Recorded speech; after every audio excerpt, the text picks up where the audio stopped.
friends, welcome to my YouTube channel DSSSB TGT SST। अपनी previous class में हमने 7th class की polity NCERT को कंप्लीट किया एक वीडियो में 35 मिनट्स में। टोटल चैप्टर्स हमने कंप्लीट किए। आज की क्लास में हम क्लास 8th की पॉलिटी एनसीईआरटी को डिस्कस करेंगे। मैंने कोशिश की है कि अपने सेल्फ नोट्स में एनसीईआरटी के जो एग्ज़ाम पॉइंट ऑफ व्यू से इम्पोर्टेंट पॉइंट्स हैं वो सभी इंक्लूड करने की कोशिश की है, प्रीवियस ईयर क्वेश्चंस को एनालाइज करके, जो सभी डीएसएसबी की प्रिपरेशन करने वाले स्टूडेंट्स के लिए बहुत रेलिवेंट रहने वाले हैं। तो आज स्टार्ट करते हैं अपनी क्लास को। हमारा फर्स्ट चैप्टर है भारतीय संविधान। इसके कुछ इम्पोर्टेंट पॉइंट्स हैं, जैसे जिन देशों के पास अपने संविधान होते हैं ज़रूरी नहीं है कि वे सभी डेमोक्रेटिक देश होंगे, यानी कि जिस कंट्री के पास संविधान जिस देश का बना हुआ है तो वो संविधान की उपस्थिति उस कंट्री के डेमोक्रेटिक होने की गारंटी नहीं है। 1934 में कांग्रेस ने संविधान सभा के गठन की मांग को फर्स्ट टाइम अपनी अधिकृत नीति में शामिल किया था। कब? 1934 में कांग्रेस ने किसकी मांग को? संविधान सभा की मांग को अपनी अधिकृत नीति में शामिल किया था 1934 में। दिसंबर 1946 में संविधान सभा का गठन हुआ था। कब संविधान सभा का गठन कब हुआ था? दिसंबर 1946 में। और ड्राफ्ट ऑफ कॉन्स्टिट्यूशन यानी कि संविधान का प्रारूप तैयार किया गया था दिसंबर 1946 से नवंबर 1949 तक। अब हम 1900 जो नेपाल है उसके संविधान की यात्रा क्या रही, हम इस चीज़ के बारे में डिस्कस करेंगे। 1990 में क्या हुआ था कि जो शासन की सर्वोच्च सत्ता है वो राजा के पास होगी, ऐसा 1990 के संविधान में ये प्रावधान किया गया था। 2006 में राजा की सत्ता की समाप्ति हो गई थी। फ्रेंड्स, ये previous year question in important point से प्रीवियस ईयर क्वेश्चंस बने हुए हैं। अपनी आगे आने वाली वीडियोस में हम ये भी डिस्कस करेंगे कि कौन से चैप्टर से कौन कौन से पीवाईक्यू पूछे गए हैं और कौन से पीवाईक्यू जो बाकी के बचे हुए इम्पोर्टेंट पॉइंट्स हैं उनसे बन सकते हैं। और जो डीएसएसबी की प्रिपरेशन करने वाले स्टूडेंट्स को ये पता ही होगा कि एनसीईआरटी है उससे डायरेक्ट क्वेश्चंस पूछे जाते हैं हमारे एग्ज़ाम में। और एनसीईआरटी ही हमारा एक रिलायबल सोर्स है, एक ट्रस्टवर्दी सोर्स है जिस पे हम ये ट्रस्ट कर सकते हैं कि यहाँ से क्वेश्चंस पूछे जाते हैं। तो एनसीईआरटी को जो जितनी वैल्यू हमें देनी चाहिए, एनसीईआरटी ही हमारा एग्ज़ाम क्लियर करवाएगी। तो हमें इसके सभी इम्पोर्टेंट पॉइंट्स को अच्छे से पढ़ना होगा और उनको साथ में याद भी करना होगा। 2006 में राजा की सत्ता की समाप्ति हो गई थी। 1990 का जो नेपाल का संविधान है उसमें ये प्रावधान किया गया था कि शासन की सर्वोच्च सत्ता राजा के पास होगी। 2002 तक 1990 में लोकतंत्र की स्थापना हुई थी नेपाल में, और 1990 से 2002 तक 12 साल तक नेपाल में लोकतंत्र कायम हुआ था। और फिर अक्टूबर 2002 में क्या हुआ? अक्टूबर 2002 से फरवरी 2005 तक एक राजा थे नेपाल के, राजा ज्ञानेंद्र। उन्होंने माओवादी संगठनों के बढ़ते प्रभाव का बहाना बनाकर शासन की बागडोर को अपने हाथों में ले लिया। कब से कब तक? अक्टूबर 2002 से फरवरी 2005 तक। फिर फ्रेंड्स, ये जो नेपाल के संविधान की यात्रा में जो इम्पोर्टेंट इंसिडेंट्स हैं हमें ये याद करने पड़ेंगे क्योंकि यहाँ से क्वेश्चंस बनते हैं। हमें डेट्स और ईयर और जो रूलर है, शासक है, उन सब के नाम याद रखने पड़ेंगे। नवंबर 2005 में माओवादी जो थे उन्होंने क्या किया? अन्य पॉलिटिकल पार्टीज के साथ मिलकर 12 सूत्री समझौते पर साइन किए थे नवंबर 2005 में। फ्रेंड्स, माओवाद है जो एक आइडियोलॉजी है, पॉलिटिकल आइडियोलॉजी है, वो सोसाइटी को कंस्ट्रक्ट करने के उनके अपने कुछ रूल्स या वैल्यूज बोल सकते हैं। वो हम अपने आने वाली वीडियोस में पढ़ेंगे। अप्रैल 2006 में राजा को थर्ड संसद बहाल करके पॉलिटिकल पार्टीज को गवर्नमेंट बनाने का मौका देना पड़ा था। अब ये हमें सारे इम्पोर्टेंट पॉइंट्स, जो डेट्स हैं और ईयर है वो याद रखना पड़ेगा कि 1990 में क्या हुआ था, फिर अक्टूबर 2002 में क्या हुआ था, फिर नवंबर 2005 में क्या हुआ था, अप्रैल 2006 में क्या हुआ था। ये सभी पॉइंट्स हमें याद रखने पड़ेंगे। अप्रैल 2006 में राजा को तीसरी संसद बहाल करके, यानी कि इतनी संसदें पहले स्थापित हो चुकी थी, फिर उनको विघटित कर दिया जाता था, उनको खत्म कर दिया जाता था। अप्रैल 2006 में राजा को थर्ड संसद बहाल करके पॉलिटिकल पार्टीज को गवर्नमेंट बनाने का मौका देना पड़ा था राजा को। यानी कि अब तक क्या था, मोनार्की थी, राजतंत्र था और उसमें राजा का शासन होता था। ऐसे ही लोकतंत्र की यात्रा होती है जो, उसमें ऐसा ही होता है। ऐसे बहुत सारे देशों के संविधान की यात्रा के बारे में हम पढ़ेंगे कि कैसे वहाँ पे पहले राजतंत्र था, फिर आंदोलन सफल होने के बाद वहाँ लोकतंत्र स्थापित हुआ, फिर से वहाँ लोकतंत्र असफल हो गया, फिर से राजतंत्र की स्थापना हो गई, फिर से लोकतंत्र की मांग उठी। ऐसे ही ये घटनाएं चलती रही और आज 21वीं शताब्दी में जो मैक्सिमम कंट्रीज में डेमोक्रेसी इस्टेब्लिश हो चुकी है। लेकिन अ, अ, अ, लेकिन ये जो डेमोक्रेसी आई है, ये बहुत डिफिकल्टीज के बाद, बहुत सारे मूवमेंट्स, बहुत सारे स्ट्रगल्स के बाद डेमोक्रेसी इस्टेब्लिश हुई है। तो आइए पढ़ते हैं इसके बारे में। अप्रैल 2000, ये हमने पढ़ लिया कि अप्रैल 2006 में राजा को थर्ड संसद बहाल करके पॉलिटिकल पार्टीज को गवर्नमेंट बनाने का मौका देना पड़ा था। 2006 में नेपाल में लोकतंत्र के लिए आंदोलन हुआ था और 2007 में अंतरिम संविधान बनाया गया था। जैसे भारत में इंटरिम गवर्नमेंट यानी अंतरिम सरकार की स्थापना की गई थी 1947 में, वैसे ही 2007 में अंतरिम संविधान बनाया गया था नेपाल में। ये हमने नेपाल के संविधान के बारे में पूरा घटनाक्रम पढ़ा कि 1990 से लेकर 2007 तक अ, क्या घटनाक्रम रहा। और ये क्वेश्चन तो प्रीवियस ईयर में पूछा भी गया है कि नेपाल में लोकतंत्र के लिए आंदोलन कब हुआ, 2006 में। इंटर कम्युनिटी, ये हमने कुछ फैक्ट्स पढ़े थे, अब हम कुछ कॉन्सेप्ट्स पढ़ते हैं। जैसे इंटर कम्युनिटी वर्चस्व, इंटर कम्युनिटी हेजीमनी या अंतर सामुदायिक वर्चस्व क्या होता है? इसका अर्थ होता है एक समुदाय का दूसरे समुदाय पर दबदबा होना। यानी कि जैसे कोई भी समुदाय या धर्म है, जैसे मान लो हिंदू धर्म और मुस्लिम धर्म है, तो जैसे मान लो भारत में तो हिंदू धर्म मेजोरिटी में है, यानी कि बहुसंख्यक है, और मुस्लिम जो धर्म है वो माइनॉरिटी में है। लेकिन पाकिस्तान में इसका उल्टा है, वहाँ पे मुस्लिम जो धर्म है वो मेजोरिटी में है और हिंदू धर्म या अन्य धर्म है वो माइनॉरिटी में है। तो अगर किसी भी देश में, अगर जो मेजोरिटी में जो धर्म या समुदाय है वो दूसरे माइनॉरिटी वाले धर्म या समुदाय पर अपना दबदबा दिखाए या उन पे कुछ जोर जबरदस्ती के नियम कानून थोपे, जैसे कि अगर या तो तुम लोगों को अपना धर्म परिवर्तन करके जो बहुसंख्यक वाला धर्म है वो अपनाना पड़ेगा, या तुम्हें देश छोड़ के जाना पड़ेगा। तो ये क्या होता है, इंटर कम्युनिटी हेजीमनी। एक कॉन्सेप्ट है इंट्रा कम्युनिटी वर्चस्व, यानी कि जो एक धर्म है, मान लो हिंदू धर्म है, तो उसके अंदर कुछ छोटे छोटे समुदाय होते हैं।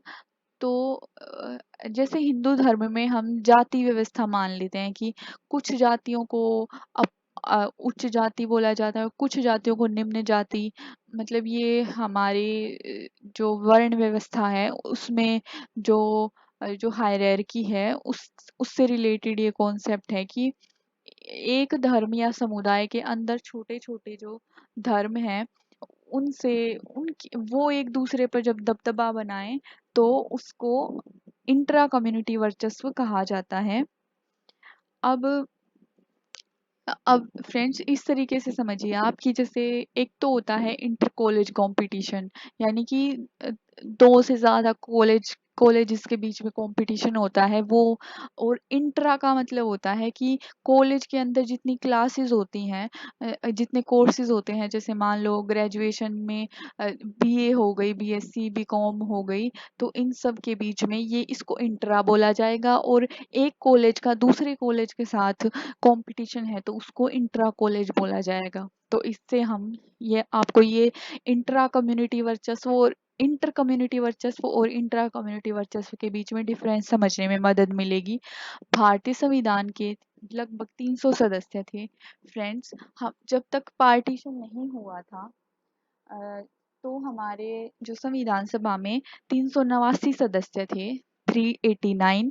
और पार्टीशन होने के बाद हमारी संविधान सभा के 299 यानी कि 299 सदस्य रह गए थे। भारतीय संविधान का जनक कहा जाता है डॉक्टर अंबेडकर को। अब हम कुछ जान अपने जो संविधान है हमारा उसके मुख्य आयाम हैं कुछ, हम उनके बारे में पढ़ते हैं जो इस टॉपिक में दिए गए हैं। फर्स्ट जो भारतीय संविधान का मुख्य आयाम है वो है फेडरलिज्म यानी संघवाद। इसमें जो शासन या जो शक्तियों का बंटवारा है वो केंद्र स्तर, राज्य स्तर और पंचायती राज व्यवस्था के बीच में होता है। इसमें जो राष्ट्रीय महत्व के सभी सवालों पर सभी राज्यों को केंद्र सरकार द्वारा बनाए गए कानूनों को मानना पड़ता है, यानी कि जो नेशनल इम्पोर्टेंस के क्वेश्चंस हैं उन पे जो डिसीजन या पॉलिसी मेकिंग सेंटर करता है। और जो स्टेट है वो केवल सरकार के प्रतिनिधि नहीं होते, उन्हें संविधान से अपनी पावर्स व अधिकार मिले होते हैं, यानी कि वो सेंटर पे डिपेंड नहीं होते।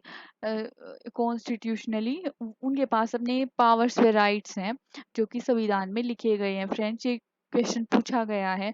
फ्रेंड्स, जो पॉलिटी की एनसीईआरटी है वो सिर्फ हमारे स्कूल लेवल के एग्जाम्स के लिए या टीचिंग एग्जाम्स के लिए, जैसे DSSB, KVS, NVS and other state teaching exams के साथ साथ जो नेट एग्जाम है, नेशनल एलिजिबिलिटी टेस्ट है, उसके लिए भी रेलिवेंट है। और जो जो जो स्टेट पीसीएस एग्जाम्स हैं या जो यूपीएससी है उसमें भी एनसीईआरटी से क्वेश्चंस पूछे जाते हैं। तो हमें ये एनसीईआरटी सभी एग्जाम्स के लिए इक्वली रेलिवेंट है। और ये क्वेश्चन पूछा जा चुका है कि क्या राज्य हैं वो केंद्र क्या राज्य केंद्र के ऊपर डिपेंड डिपेंड होते हैं या उनके कुछ पावर्स व अधिकार होते हैं। तो इसका आंसर ये है कि राज्य केवल केंद्र सरकार के प्रतिनिधि नहीं होते, यानी कि सिर्फ वो सेंटर को रिप्रेजेंट नहीं करते, उनकी खुद की ऑटोनॉमी होती है, उनके खुद के पावर्स और राइट्स होते हैं। अब एक कोटेशन है, ये संविधान सभा के सदस्य थे A.K. अय्यर, इनकी एक कोटेशन है, वयस्क मताधिकार के जरिए डेमोक्रेटिक गवर्नमेंट की स्थापना है वो ज्ञान उदय लाएगी। फ्रेंड्स, कोटेशंस हमारी पूछी जाती हैं तो इसलिए हमें ये याद करनी पड़ेंगी। और इसका एक ट्रिक ये होती है कोटेशंस को याद रखने की कि हम जो कोटेशन कोट है उसकी कुछ इम्पोर्टेंट जो स्पेशल उसमें कुछ टर्म्स होती हैं जो उस राइटर या उस स्कॉलर ने यूज की है, तो हम उस उन टर्म को याद रख सकते हैं। जैसे A.K. अय्यर हैं, उनकी कोटेशन में क्या टर्म है, एक तो वयस्क मताधिकार और एक ज्ञानोदय और एक डेमोक्रेटिक गवर्नमेंट, यानी कि वयस्क मताधिकार के जरिए डेमोक्रेटिक गवर्नमेंट की स्थापना ज्ञानोदय लाएगी, ये उनकी कोटेशन है। अभी एक बुक है the Indian constitution cornerstone of a nation, ये ग्रैनविल ऑस्टिन की बुक है और ये लिखी गई थी 1966 में। और ये नेट का पीवाईक्यू है, नेट एग्जाम का पीवाईक्यू है, उसमें ये पूछा गया था कि ये बुक कब लिखी गई थी, उन बुक्स को सीक्वेंस में लगाना। अब सेकंड जो हमारे संविधान का मुख्य आयाम है वो है संसदीय शासन व्यवस्था, यानी कि पार्लियामेंट्री सिस्टम। थर्ड है हमारा शक्तियों का बंटवारा है, वो विधायिका, कार्यपालिका और न्यायपालिका के बीच में होता है। फोर्थ जो मुख्य आयाम है वो है मौलिक अधिकार, मौलिक अधिकारों वाला खंड भारतीय संविधान की अंतरात्मा कहा जाता है मौलिक अधिकारों वाले खंड को। और फिफ्थ है हमारा धर्मनिरपेक्षता। फ्रेंड्स, इसमें दो क्वेश्चंस बनते हैं, एक तो कि भारतीय संविधान की अंतरात्मा किसको कहा जाता है? इसका सही आंसर है मौलिक अधिकार। लेकिन एक और क्वेश्चन बनता है कि डॉक्टर अंबेडकर ने किसको भारतीय संविधान की अंतरात्मा कहा है? तो वो कहा है संवैधानिक उपचारों के अधिकार को, यानी कि आर्टिकल 32 को। अब हम जानते हैं स्टेट के बारे में। स्टेट एक ऐसी राजनीतिक संस्था है, यानी कि एक पॉलिटिकल इंस्टीट्यूशन है जो निश्चित भूभाग में रहने वाले संप्रभु लोगों का प्रतिनिधित्व करती है। फ्रेंड्स, स्टेट है जो, उसके 4 एलिमेंट्स होते हैं मेन। एक तो उसका निश्चित भूभाग होता है, दूसरा उसकी जनता, तीसरा सरकार, और चौथा होता है संप्रभुता। और संप्रभुता है यानी सोवरेनिटी है, वो जो स्टेट है उसका मोस्ट इम्पोर्टेंट एलिमेंट्स होता है। अगर संप्रभुता को छोड़ के ये तीन, यानी कि भूभाग, जनता और सरकार, जो तीन एलिमेंट्स हैं वो एक राज्य के एलिमेंट्स हैं। जब उसमें संप्रभुता जुड़ जाती है तो वो राज्य राष्ट्र बन जाता है। और जो सरकार है वो स्टेट का एक हिस्सा होती है। अ, यानी कि स्टेट एक बड़ा कॉन्सेप्ट है और सरकार उसका एक हिस्सा है। 24 जनवरी 1950 को संविधान सभा की लास्ट बैठक या मीटिंग हुई थी। कब हुई थी? 24 जनवरी 1950 को। और संविधान सभा की फर्स्ट बैठक कब हुई थी? 9 दिसंबर 1946 को, यानी 46 को। और संविधान सभा के अध्यक्ष थे डॉक्टर राजेंद्र प्रसाद। और संविधान सभा के जो अस्थायी अध्यक्ष कुछ समय के लिए बनाए गए थे, डॉक्टर सच्चिदानंद सिन्हा।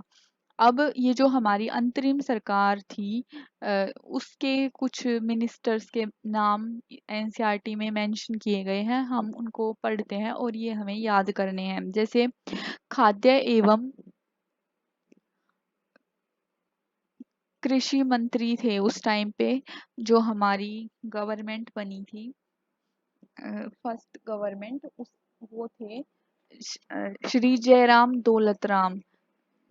दौलत राम थे खाद्य एवं कृषि मंत्री। राजकुमारी अमृत कौर राजकुमारी अमृत कौर थी स्वास्थ्य मंत्री, यानी हेल्थ मिनिस्टर, राजकुमारी अमृत कौर।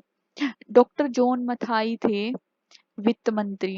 डॉक्टर जॉन मथाई वित्त मंत्री। जो सरदार पटेल थे वो उप प्रधानमंत्री थे। और जगजीवन राम थे श्रम मंत्री। ऐसा समाज जिसकी राजनीतिक संरचना व्यवस्थित हो उसको पॉलिटी या राज व्यवस्था कहा जाता है। ये पॉलिटी की डेफिनेशन है कि ऐसी सोसाइटी जिसका पॉलिटिकल स्ट्रक्चर है ना वो सिस्टमेटिक हो। फ्रेंड्स, हमने अपना फर्स्ट चैप्टर कंप्लीट किया। अब हम आते हैं अपने सेकंड चैप्टर पे, जिसका नाम है धर्मनिरपेक्षता की समझ। सेक्युलरिज्म का एक कॉन्सेप्ट है। इससे हम क्या समझते हैं कि धर्म से संबंधित किसी भी तरह का वर्चस्व नहीं होना चाहिए। यानी कि इसमें इंटर कम्युनिटी या इंट्रा कम्युनिटी हेजिमनी या वर्चस्व नहीं होना चाहिए। और जब धर्मनिरपेक्षता का अर्थ है कि किसी का भी वर्चस्व नहीं होगा, यानी हायरार्की नहीं होगी कि ये उच्च लोग हैं, ये निम्न लोग हैं। सब लोग सब लोगों को मानवीय गरिमा के साथ, इज्जत के साथ जीने का अधिकार होगा। और सब अपनी प्रेफरेंस के हिसाब से, अपनी पसंद के हिसाब से अपने जीवन को जिएंगे। जिसको जैसे कपड़े पहनना पसंद है, जैसी भाषा बोलना पसंद है, जैसा खान पान पसंद है, जैसे धर्म को जिस धर्म की वो पूजा करना चाहते हैं, और अ, अपनी लाइफ में क्या प्रोफेशन चूज करना चाहते हैं, और ये सब अधिकार उनको दिए जाएंगे। और किसी पे कोई नियम कानून थोपे नहीं जाएंगे कि तुम्हें अपनी जिंदगी इस तरीके से बितानी पड़ेगी। तो ये सेक्युलरिज्म का कॉन्सेप्ट है। फ्रेंड्स, जैसा कि हम जानते हैं कि जो हिटलर थे, जर्मनी के शासक, उन्होंने बहुत सारे यहूदियों को अ, इसके नाम पे रेसिज्म की वजह से, नस्लवाद की विचारधारा के कारण उन्होंने लाखों यहूदियों और जो अ, दूसरी जो कम्युनिटी के लोग थे उनको गैस चैम्बरों में भर भर के मार दिया गया था।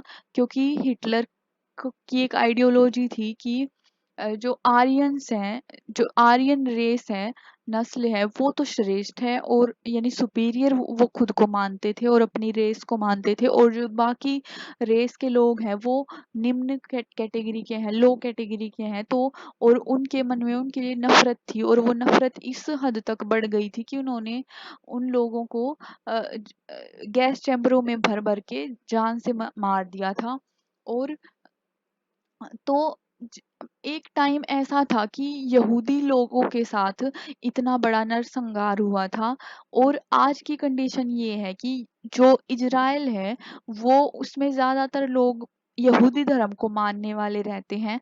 और आज के टाइम पे इजराइल में जो यहूदी धर्म को मानने वाला देश है, वहाँ पे मुसलमान और ईसाई अल्पसंख्यकों के साथ अमानवीय व्यवहार होता है। जो सऊदी अरब है उसमें गैर मुसलमानों को यानी कि सऊदी अरब में भी जो मुस्लिम जो रिलीजन है वो मेजोरिटी में है।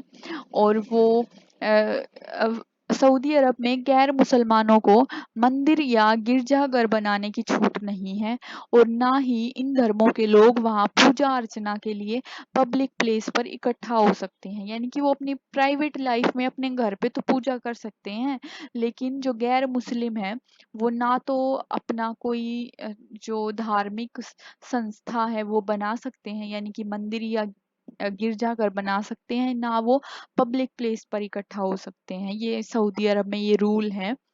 फंडामेंटल राइट्स हैं वो बहुमत की निरंकुशता से भी हमारी रक्षा करते हैं, यानी कि मेजोरिटी जो डिक्टेटरशिप है, मेजोरिटी रूल से हमारी रक्षा करते हैं नागरिकों की मौलिक अधिकार। जो धर्मनिरपेक्षता है उसका एक मोस्ट इम्पोर्टेंट एस्पेक्ट ये है कि ये धर्म को राज्य से अलग करने की अवधारणा है। यानी कि जो एक चीज है धर्म, और दूसरी चीज है एक राज्य। तो जो राज्य है वो अ, एक तो पहली बात तो ये है कि धर्मनिरपेक्षता में कि राज्य का कोई राजकीय धर्म या ऑफिशियल रिलीजन नहीं होगा। जैसे भारत है, भारत का कोई भी हमारा राजकीय धर्म नहीं है। तो और दूसरा है कि जो धर्म है वो स्टेट के कार्यों में इंटरफेयर नहीं करेगा, और जो स्टेट है वो धर्म के कार्यों में इंटरफेयर नहीं करेगा। ये इसका एक मोस्ट इम्पोर्टेंट एस्पेक्ट है, ये दोनों अलग अलग रहेंगे। अब आगे हम ये जो कॉन्सेप्ट है धर्मनिरपेक्षता या सेक्युलरिज्म, इसके बारे में डिटेल से जानेंगे। जो जो राज्य और धर्म है इन दोनों को अलग रखने का इम्पोर्टेंट कारण ये है कि हमें लोगों के धार्मिक चुनाव के अधिकार की रक्षा करनी है, यानी कि उनके धार्मिक स्वतंत्रता की रक्षा करनी है। यानी देश के किसी भी व्यक्ति को एक धर्म से निकलने व दूसरे धर्म को अपनाने या धार्मिक उपदेशों की अलग ढंग से व्याख्या करने की फ्रीडम है। यानी कि उनके साथ किसी भी तरीके की जोर जबरदस्ती नहीं की जाएगी, उनकी फ्रीडम की रिस्पेक्ट की जाएगी। सरकारी स्कूल हैं जो गवर्नमेंट स्कूल्स हैं, अपनी प्रातःकालीन प्रार्थनाओं या धार्मिक आयोजनों के जरिए किसी एक धर्म को बढ़ावा नहीं दे सकते। यह नियम निजी स्कूलों पर लागू नहीं है। यानी प्राइवेट स्कूल तो अपनी जो मॉर्निंग में जो प्रेयर होती है उसमें किसी एक रिलीजन को बढ़ावा, मतलब एक रिलीजन की ही हम डेली प्रेयर करवाएं स्टूडेंट्स से।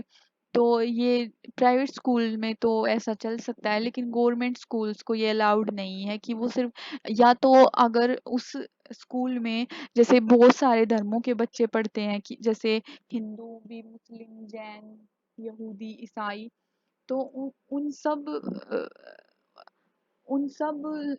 धर्मों के बच्चों को, जो स्टूडेंट्स हैं उनकी जो भावनाएं हैं, धार्मिक भावनाएं, उनको सम्मान सम्मान दिया जाएगा, ना कि सिर्फ एक धर्म को।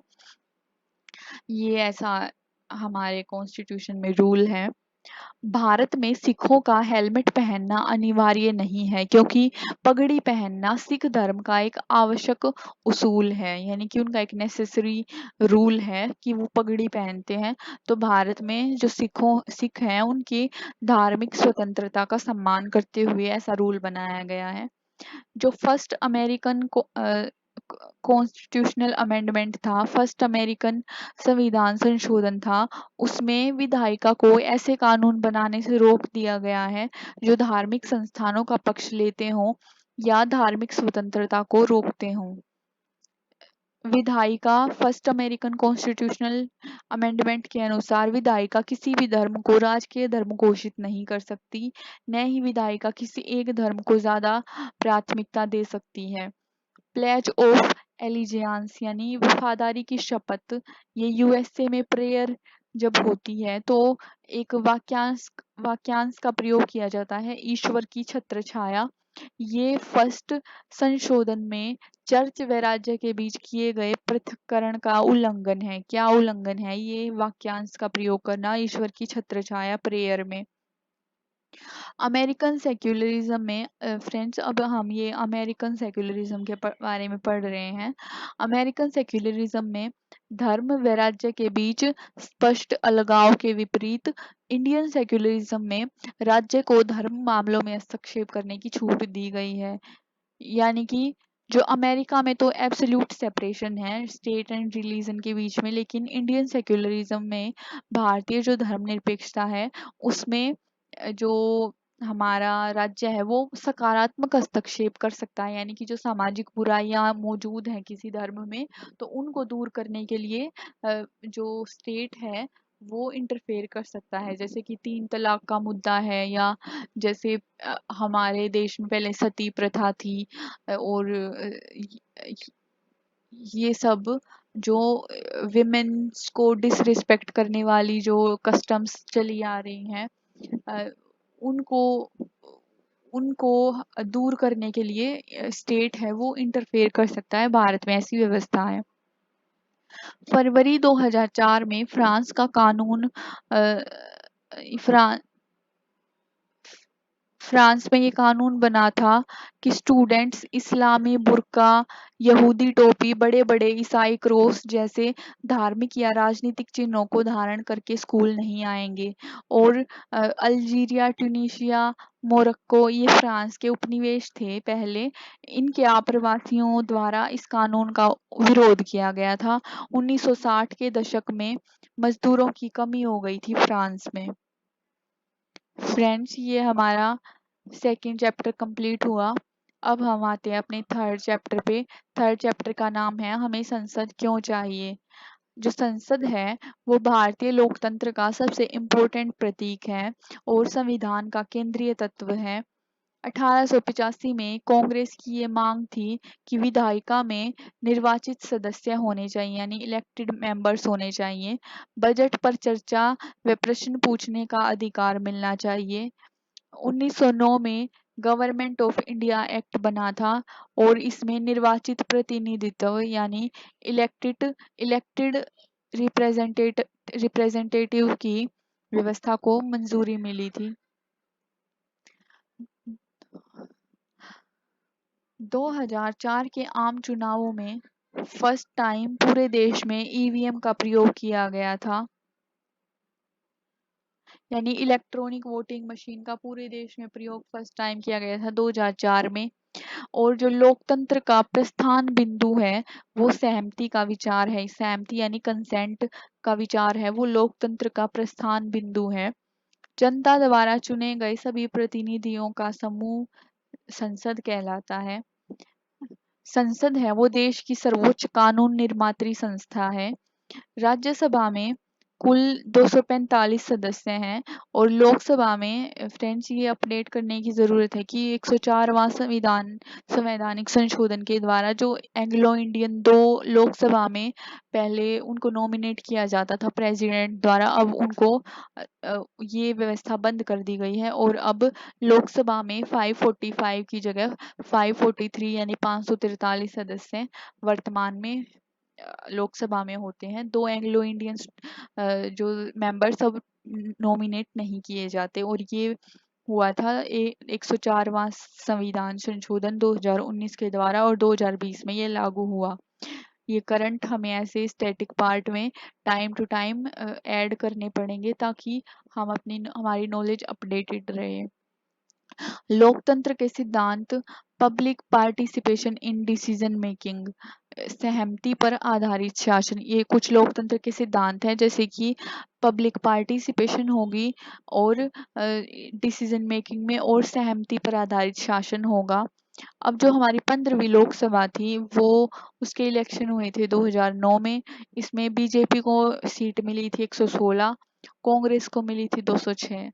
और जो 16वीं लोकसभा थी उसमें 2014 में इलेक्शन हुए, बीजेपी की सीट थी 282 और कांग्रेस की थी 44। और 2019 में 17वीं लोकसभा थी, और 2024 में कौन सी लोकसभा के इलेक्शन हुए हैं? 18वीं लोकसभा के। इसमें ये हमें ऐड करना है कि किस पार्टी को कितनी सीट मिली 18वीं लोकसभा में, और अ, ये हमें ऐड करना है इसमें। लोकसभा में 543 निर्वाचित सदस्य ही होते हैं, ये 2 मनोनीत सदस्य अब नहीं होते। बहुमत हासिल करने के लिए लोकसभा में फ्रेंड्स ये फैक्ट हमें अपडेट करना पड़ेगा। सरकार का शब्द है, सरकार शब्द का प्रयोग कार्यपालिका के लिए किया जाता है, यानी एग्जीक्यूटिव के लिए। केंद्रीय सचिवालय की 2 मुख्य इमारतें 1930 के दशक में निर्माण किया गया था इनका। एक है साउथ ब्लॉक, इसमें आते हैं पीएमओ, रक्षा व विदेश मंत्रालय के ऑफिस, पीएमओ रक्षा और विदेश मंत्रालय के ऑफिस। और नॉर्थ ब्लॉक में आते हैं वित्त मंत्रालय व गृह मंत्रालय। राज्यसभा की कोई राज्यसभा भी कोई कानून बनाने का प्रस्ताव पेश कर सकती है। राज्यसभा के सदस्यों का चुनाव राज्यों की विधानसभाओं के निर्वाचित सदस्य करते हैं, यानी कि स्टेट एमएलएज करते हैं राज्यसभा के सदस्यों का चुनाव। राज्यसभा में 233 निर्वाचित सदस्य होते हैं, प्लस 12 मनोनीत राष्ट्रपति द्वारा होते हैं। प्रश्नकाल होता है, ये संसद के सत्र में सबसे पहले होता है। संसद के सत्र में सबसे पहले होता है प्रश्नकाल। 2014 में जो वोटिंग परसेंट था, मतदान प्रतिशत था, वो था 66.4। फ्रेंड्स, अब हम आते हैं अपनी 4th चैप्टर पे, जो है कानूनों की समझ। जो रोलेट एक्ट था वो 10 मार्च 1919 से लागू हुआ था, और इसमें ये व्यवस्था थी कि बिना मुकदमा चलाए लोगों को कारावास में डाल सकती थी। 10 अप्रैल को डॉक्टर सत्यपाल व डॉक्टर सैफुद्दीन किचलू को गिरफ्तार किया गया था। 13 अप्रैल को अमृतसर के जलियांवाला बाग में गिरफ्तारी के विरोध में सभा का आयोजन किया गया था, और इसमें जनरल डायर द्वारा गोलीबारी की गई थी। 1870 का राजद्रोह एक्ट यानी सेडिशन एक्ट, कोई भी व्यक्ति ब्रिटिश गवर्नमेंट का विरोध या आलोचना करता था उसे मुकदमा चलाए बिना गिरफ्तार किया जा सकता था। 2005 का हिंदू उत्तराधिकार संशोधन कानून, इसमें बेटे बेटियों उनकी मां तीनों को परिवार की संपत्ति में बराबर का हिस्सा मिल सकता है। घरेलू हिंसा 2005-2006 से लागू हुआ, ये एक दीवानी कानून है और घरेलू दायरे का हिस्सा है।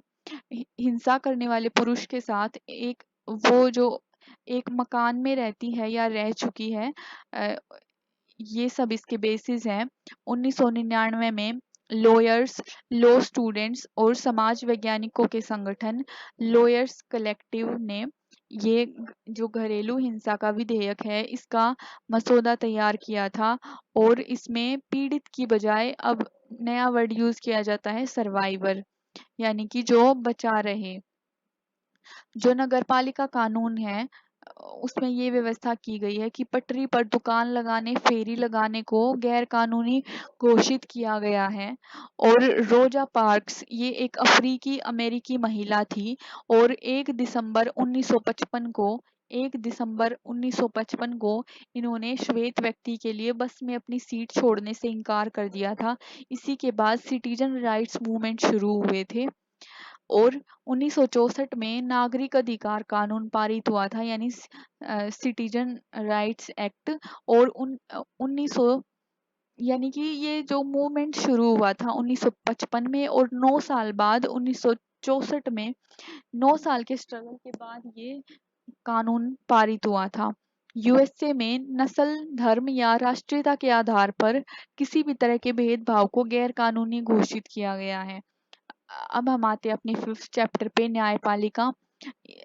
इंडियन डेमोक्रेटिक सिस्टम को बनाए रखने में न्यायपालिका की अहम भूमिका है।